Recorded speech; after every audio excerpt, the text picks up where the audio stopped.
The first rule, which is kind of a comical rule, is stand up straight with your shoulders back. And it's a meditation, among other things, on the habits of lobsters. I read some papers on lobsters must be 10 years ago, I guess, and they just absolutely blew me away.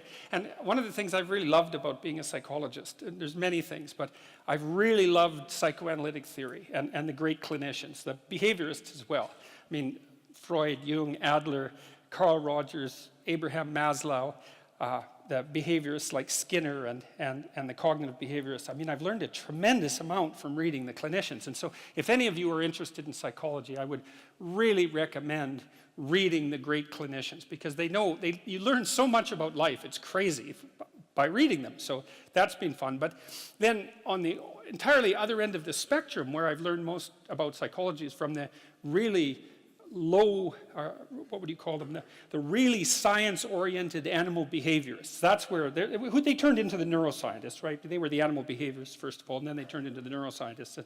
I've learned a tremendous amount from them. They're such clear thinkers.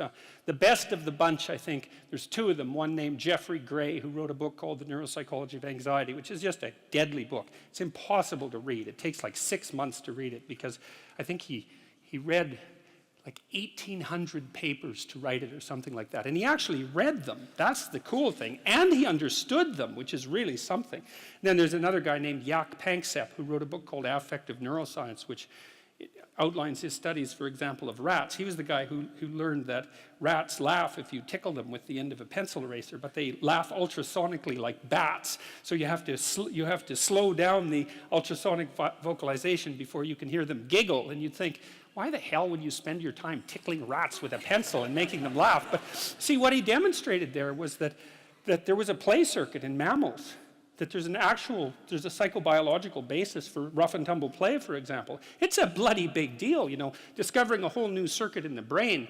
That's like discovering a continent. It's Nobel Prize winning stuff.